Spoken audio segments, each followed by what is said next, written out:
Hi everybody, this is Rose of Sharon and I'm back to give us another TV series review.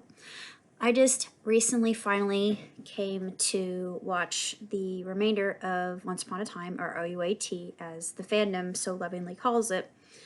I remember, and I've still to this day, I'm a huge fan. I always have wanted to cosplay as Weaver, or I could say all of his different names. One of them would be Weaver, Crocodile, Mr. Gold, or sometimes I call him the pawn shop owner. He should be known as that as well. The dark one, Rumpelstiltskin, because I actually can do a very good Rumpelstiltskin, and I just go into it so easily. I don't know why, but I can do that too. But I love, as a villain, I love him. And it's interesting. If you haven't seen the series, then don't listen to my spoilers. Normally I don't spoil anything, but season 6 was exactly what I wanted. I'd stopped at season 5 because it really made me angry that Emma would become the dark one. I thought, no, no! And normally I don't scream and yell at my television. I wanted to throw shoes at it. And it made me very aggravated. So I'd never been that upset before. Only when my blue shirts lose. But going beyond that, I have to say that season 6 was perfect. I knew that Facilier was going to be introduced. The man that they had cast for Facilier was c'est magnifique. I loved Tiana, because Tiana is probably one of my favorite princesses.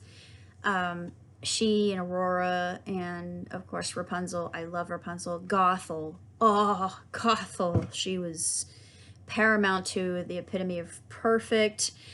Gothel is the perfect example of gaslighting, and she's the incarnation of what narcissism looks like in a parent, and they did that really well in Tangled.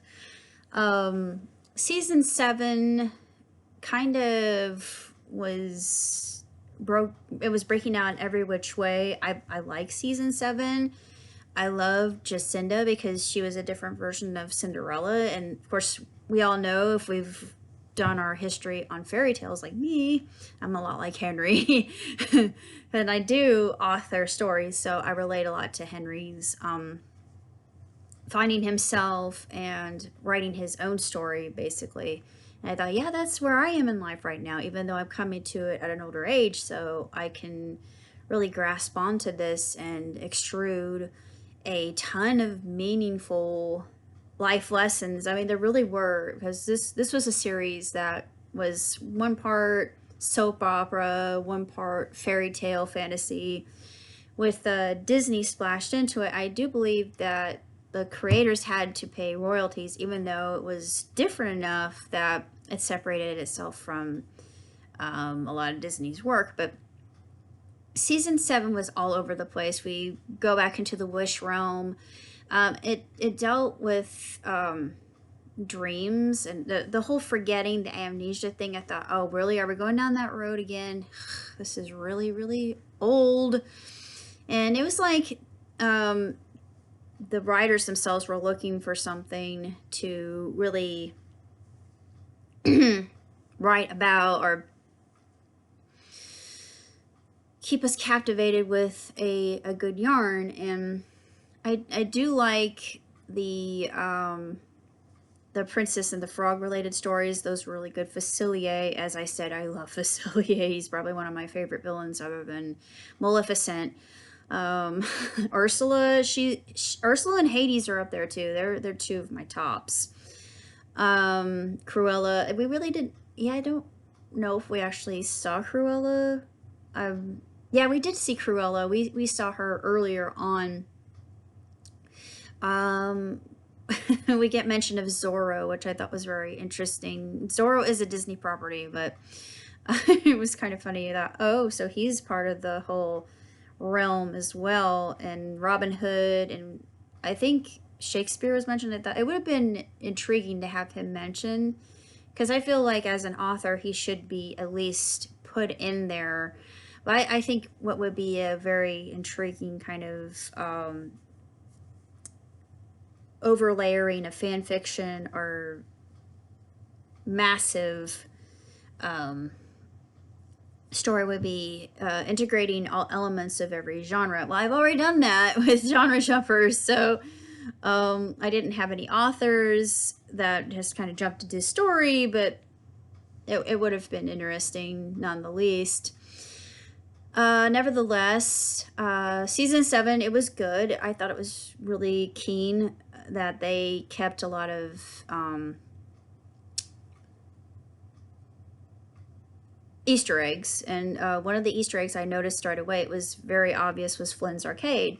And if you're like me and if you're a Disney fan, you thought, oh, Tron. And those of us who remember Tron, the original Tron, and a lot of people didn't like the reboot. I love the reboot, honestly. I thought the reboot was incredible because Korra kicked a lot of butt and she became one of my favorite characters immediately. I think that it was nice that they kept that nod to the original, and it reminded me of an arcade, a bar arcade that we have in Indiana called Tappers. And Tappers, if you know anything about the original video game, is a game where you serve root beer and the people drink it. It's actually a bar. It was supposed to be beer, and they're supposed to be drinking beer, but they're children. Children are playing this game, so it was before the MPAA, not the Motion Pictures Agency of America, not them. ERSB. When the ERSB came out after Mortal Kombat and changed the dynamic and the rules and protocol for ratings,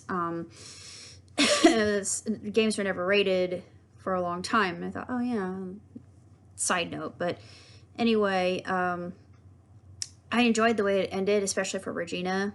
That I would love, like I said, I would love to see kind of an odd crossover that would have authors meeting with their characters. Like you would have Hans Christian Andersen coming across Elsa, or Snow Queen. But anyway, I mean, she's Elsa in Disneyverse, but he would probably think, you're different than what I envisioned you to be.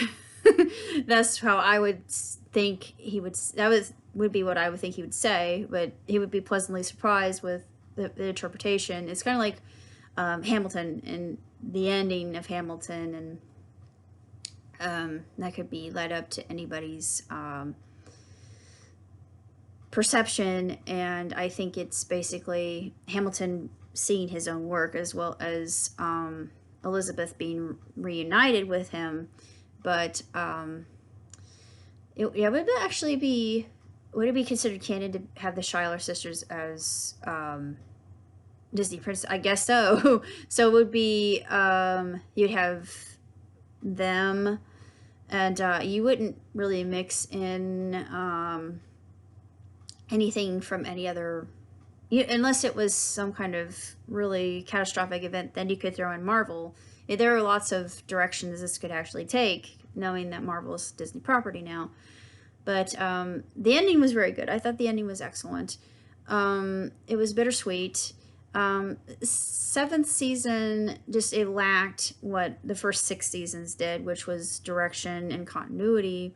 7th season really didn't.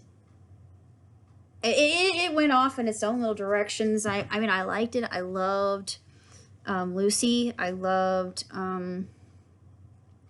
Jacinda. I love all the characters, Drusilla and Anastasia. I know that Anastasia itself is more Don Bluth territory. A lot of people mix it in with Disney, which it isn't, even though it's not historically accurate. Inaccurate. Well, I guess maybe Mulan could have been considered well, it wasn't inaccurate, but Pocahontas, the movie, was extremely inaccurate. But it would be really, really interesting just to see what they could do with kind of a special. But I know that's not going to happen. They leave it up as a Lady or Tiger. Well, not really Lady or Tiger, but they leave it up for basically ending it the way the viewer wishes to when we finally leave Storybrooke for the last time. Can't really say that much else about OUAT. It's been a really wondrous journey. The episode, my favorite episode, the one that made me cry the most, was the episode where Rumpelstiltskin, or Beast, lives out his life with Belle. And they have Balefire, and they have Gideon. Gideon is kind of an odd name for antagonist, but he's later killed. But I just love the homage to Up.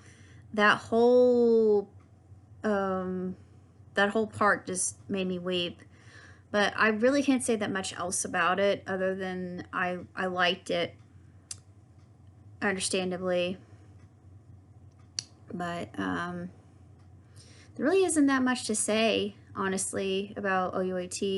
It was good. It was fantastic and extremely well made. Just season 7 got off course, sadly. I liked it, but there were just some moments in it that I thought were really tedious, and I felt like they were rehashing a lot of story points. And then, of course, we have this character who's a murderer, and I thought, ugh, really? We don't have time for this. This is getting us off course. It was more of, oh, I'm veering you in this direction because I don't want to pull your attention toward the fact that we have nothing left to write, and we're just yeah, it felt like that. It literally felt like the producers literally didn't have anything left to write. But that's basically all I have to say. I did love every second of it, but apart from a few things that I didn't care for in season 7, but it did end with a very happy ending, like Downton Abbey did, which I absolutely adore, because Downton Abbey was an emotional roller coaster, much like OUAT was, and I love both equally. I plan in the future to watch Mulan. I plan to watch Mandalorian season 2, which I'm very excited about. I love season 1 was so good. I'm eager to see more of the child, because the child has become instantly one of my favorite characters. Obviously, I love him. Of course, Mandalorian himself is also a character that I just adore, and not to mention, he is very, very smoking hot underneath that armor. I'm like, oh god, here comes the nosebleed. Ah! But yeah, I'm going to hide now. Not sure what else to say, but that's pretty much all I've been up to. Well, other than just the constant writing and thinking about doing an Up musical. Since I've been seeing, I'm normally not, I'm going to do a confessional right now. Forgive me, Father, for I have sinned. No, it's nothing like that, but it's about TikTok. Normally I don't like TikTok. TikTok is, entertaining, I guess. But all these people have come together and designed a Ratatouille musical, and Ratatouille has always been one of my favorite Disney, well, actually I shouldn't say Disney, one of my favorite Pixar movies. It's quite possibly one of their best Pixar movies, and fight me if you think I'm wrong, but I don't know, maybe Coco would be up there as well. Bug's Life, Monsters Inc., Finding Nemo. I don't know. It's, for me, it's one of my favorites, just because I love Paris. I really want to go to Paris. But I've been inspired. I've been thinking about doing an Up musical, so I would have to rewatch Up. The only melody that's sticking in my head is Married Life, and I kind of know where I want it to go, but I don't have any help. So it would be one actress kind of musical, which sounds like some very absurdist stuff, and I'd rather not do a Waiting for Godot version of Up. It doesn't deserve that. It deserves better. That's pretty much all I have to say for OUAT. So, till next time, live long, prosper. Ciao, tutti.